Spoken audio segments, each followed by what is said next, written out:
The Leaning Tower of Pisa has got to be one of Italy's most recognizable tourist photo opportunities. Each year, more than 5 million people visit the tower hoping to snap the perfect picture of themselves with the monument. The world-renowned tower firmly puts the city of Pisa on the tourist map. While the image of this tilting tower is recognizable worldwide, how much do you know about the 850-year-old monument? Test your knowledge as we list 5 lesser-known facts about the Leaning Tower of Pisa. Number 1. It's not the only leaning tower in the world. Despite being the most famous leaning tower, the Leaning Tower of Pisa doesn't even make it into the world's top 3 most leaning buildings. According to the Guinness World Records, the Capitol Gate Tower in Abu Dhabi is the farthest leaning manufactured building, having been purposely designed to lean, achieving an angle 5 times greater than that of the Tower of Pisa.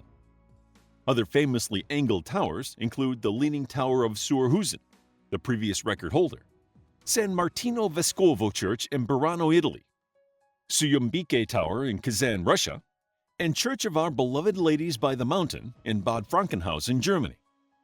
Not only is the Leaning Tower of Pisa not the only leaning building in the world, but it's also not even the only one in Pisa.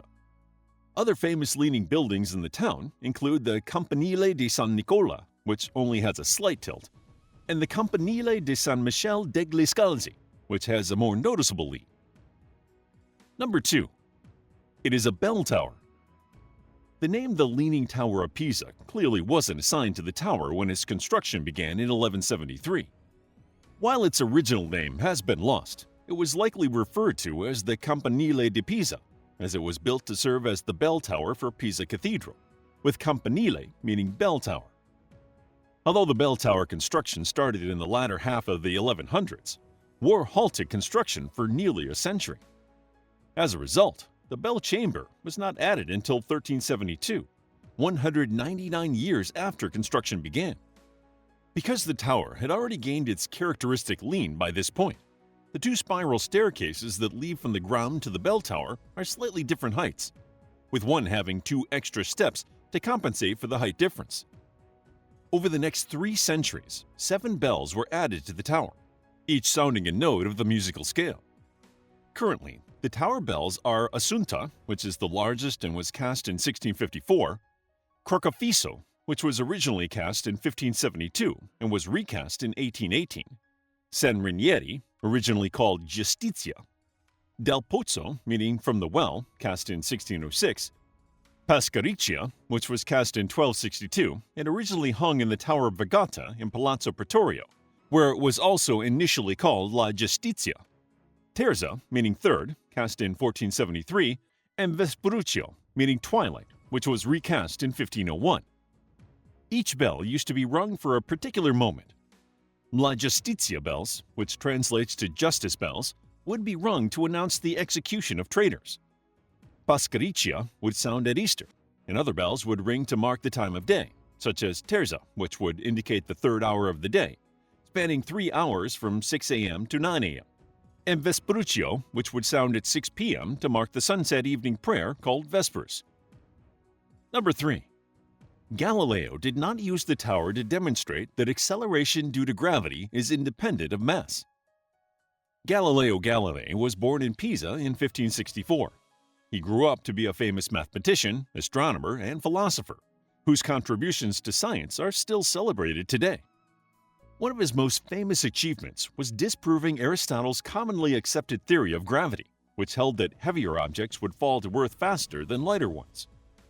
Galileo theorized that if 2 objects were the same size, a difference in weight would not affect the falling speed, so both objects would hit the ground at the same time. According to legend, Galileo proved this by dropping 2 cannonballs of differing weights from the top of the Leaning Tower of Pisa. Both cannonballs landed simultaneously, disproving Aristotle's theories once and for all. This legend has been widely accepted and is often repeated as fact. However, many now believe that this tall tale was the invention of Galileo's biographer, Vincenzo Viviani. While Viviani attributed this physical experiment to Galileo, no evidence supports it. Many now assert that dropping cannonballs off a tower was nothing more than a thought experiment, albeit one that resulted in a factual outcome. Galileo actually had a more practical way to demonstrate his theory, and one that did not involve carrying cannonballs up the 251 steps to the top of the Leaning Tower of Pisa. He made a groove in a board, which he polished and lined with smooth parchment. He then raised one end of the board and rolled a hard, smooth ball of bronze down the groove. He could then time how long it took for the ball to roll various distances. It was called the inclined plane experiment, and it demonstrated that the acceleration of the falling object was not proportional to the mass of the object but to the angle of the inclination. Galileo was not the first to dispute Aristotle's theory of gravity. One of the first was John Philoponus, a Byzantine Greek philologist during the 6th century BCE, who performed falling experiments using unequal weights. In 1586, 3 years before the given dates of Galileo's Leaning Tower experiment, a young Flemish mathematician named Simon Steven and Jan Cornets de Groot, a Dutch nobleman, dropped 2 lead balls of different weights from a church tower in the Dutch city of Delft. The pair recorded that both balls landed simultaneously, but the experiment did not receive much attention at the time. So why was this experiment attributed to Galileo and the Tower of Pisa?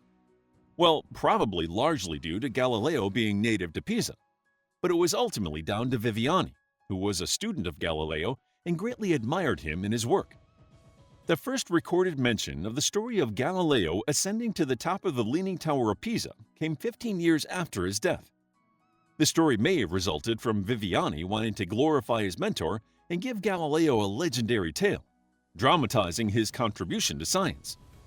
If this is the case, he most certainly achieved his goal, as the story might be the most famous act attributed to this great mathematician.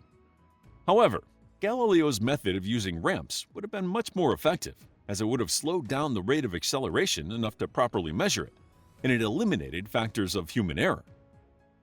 Number 4. Despite many attempts to straighten it, the tower was destined to lean from the start. The freestanding bell tower was the last structure in the cathedral complex to be built. It was designed to be 185 feet or 56 meters tall, 8 stories, and made of white marble. Unfortunately, the architect did not account for Pisa's soft soil, which consists of clay, fine sand, and shells. The building's foundations began settling unevenly, and after the construction of the 3rd story, the building had already started to lean. Around this time, construction had to be halted due to a war that broke out between Pisa and the city-state of Genova that lasted almost 100 years. Historians now believe that this pause in construction gave the foundation sufficient time to settle properly, and it is likely that, had the tower been completed as planned, it would have collapsed. When construction resumed, the engineer in charge, Giovanni de Simone, tried to compensate for the tilt by making the rooms on the sunken side slightly taller.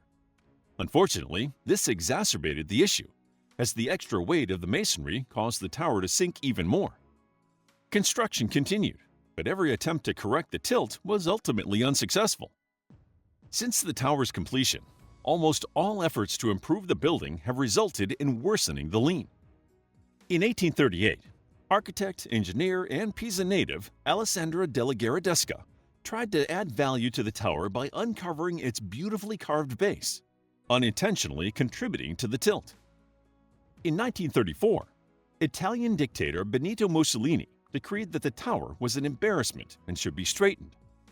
Feeling that the Leaning Tower was inappropriate for the masculine image he wanted fascist Italy to convey, he ordered that holes be drilled into the foundation of the building for around 200 tons of concrete to be poured into the base.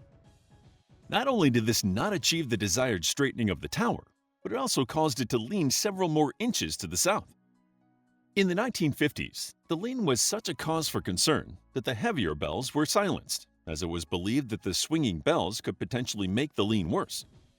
In the 1960s, another attempt to stabilize the structure was halted as the tower tilted another fraction during the drilling, and the same thing happened in 1985. Due to safety concerns, the tower was closed to the public in 1990. During the early 1990s, steel tendons and counterweights managed to lessen the tilt by an inch. The success did not last long, and when they sought to hide the counterweights underground in 1995, the tower's lean dramatically increased when engineers tried freezing the ground with liquid nitrogen in preparation for digging in the weights. The stabilization project finally succeeded in 1999 when engineers began extracting soil from under the north side of the tower. Massive cables held the building in place in case of a sudden collapse, and the soil was removed very slowly to reduce the risk of destabilizing the structure. By the following year, the project managed to right the tower by nearly a foot, and in December 2001, the Leaning Tower of Pisa was once again open to the public. Number 5. Earthquakes have been unable to topple it thus far. Despite its precarious lean, the Tower of Pisa has been able to withstand major earthquakes, as well as all the misguided attempts to straighten it. Engineers have long been puzzled by the tower's ability to withstand earthquakes undamaged, especially since it is known that there have been at least 4 strong earthquakes in the region since 1280. Given the precariousness of the tower, which has lent at roughly a 5-degree angle since its construction, it is not surprising that a research team of engineers sought to explore this phenomenon. In the mid-2010s, researchers determined that the soft soil responsible for the tower's unstable lean had actually helped the tower withstand the quakes. Due to a phenomenon known as DSSI, or Dynamic Soil Structure Interaction, the combination of the soft soil and the stiff structure caused the vibrational characteristics of the tower to be modified. Incredibly, this means that the tower does not resonate with the earthquake ground motion. It has been determined that the Leaning Tower of Pisa has the world record in DSSI effects. Ironically, the very thing that has caused the tower to lean has helped it remain standing for over 800 years. If you know any more interesting facts about the Leaning Tower of Pisa, please tell us in the comments below. How would you like to get a deeper understanding of history, impress your friends, and predict the future more accurately based on past events? If this sounds like something you might be into, then check out the brand new Captivating History Book Club by clicking the first link in the description. To learn more about the history of Italy, check out our book, The History of Italy, a captivating guide to Italian history, starting from the first settlements through the Middle Ages to the modern period. It's available as an ebook, paperback, and audiobook. If you found the video captivating, please hit the like button and subscribe for more videos like this.